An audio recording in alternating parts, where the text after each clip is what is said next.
Bonjour,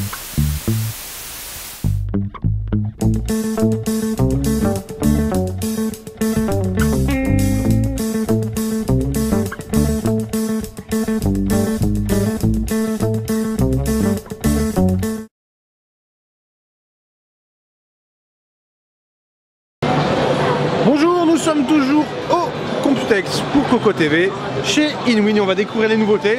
Alors on commence rapidement avec le S-Frame dont nous avons déjà parlé, avec sa structure en aluminium d'une pièce qui est pliée. Hop.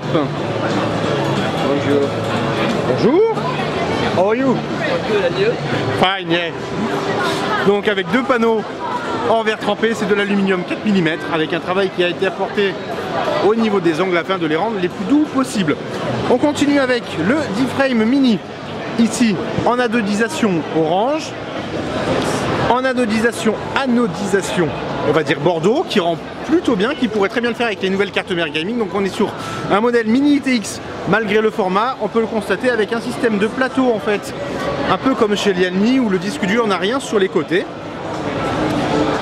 L'emplacement pour ventilateur en bas, deux écarts fessiers à l'arrière et bien entendu l'emplacement pour l'alimentation à l'arrière avec une petite inscription D-Frame Mini. Le même en blanc. Alors à savoir que pour l'instant le blanc n'est pas forcément programme, on part plus sur du orange, sur du rouge et du noir en peinture comme le D-Frame classique. Donc on peut le constater, on l'a déjà dit, le D-Frame c'est soudé, il sera livré directement monté. Deux nouvelles couleurs pour le GR1 avec du noir et du rouge, du blanc et du noir, on connaît. Hop, avec dedans un radiateur, a priori on passera chez eux un tout petit peu plus tard. Alors on va aller ensuite découvrir de nouveau le S-Frame avec une configuration. Donc noir et rouge c'est la version finale.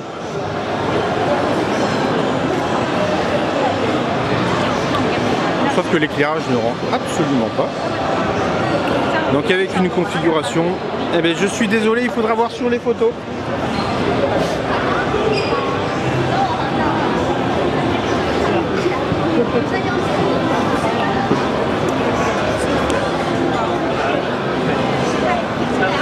Du côté des concepts, nous avons le support pour casque, on en avait parlé, avec à l'avant en fait un petit système qui s'enlève pour ranger le câble USB, l'enceinte Wi-Fi, alors avec un design qui est quand même vraiment pas mal, ça rend mieux que sur les concepts en 3D, les boutons à l'arrière.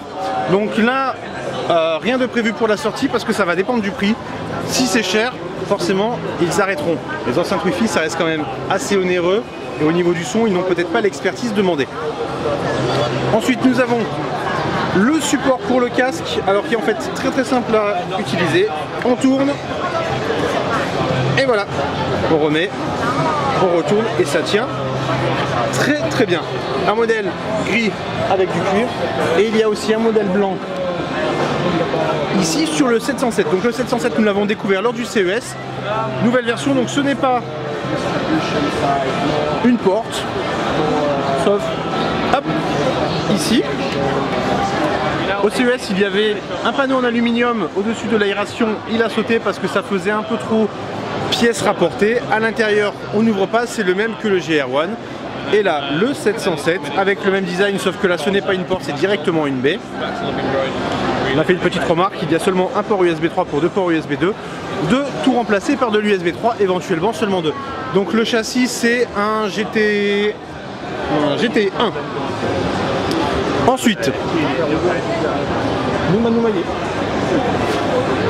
un D-Frame Mini avec du water cooling, donc pour montrer qu'il y a quand même pas mal de place. Et ensuite nous avons un superbe mode water cooling encore une fois avec le H-Frame Mini. Voilà, c'est beau, ça claque tout simplement.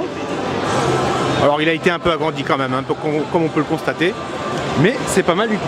On va aller du côté des 900 avec un 904 noir qui a été fait pour Intel. Alors au niveau du toucher on sent un peu moins l'aluminium brossé, mais le résultat est juste très bien. La marque se tâte à le sortir en noir aussi. Là nous avons en classique et la version champagne juste derrière du 901 qui est déjà disponible. Voilà, nous étions chez Inwin et c'était tout ce qu'il y avait à voir, donc de très belles choses. Au revoir.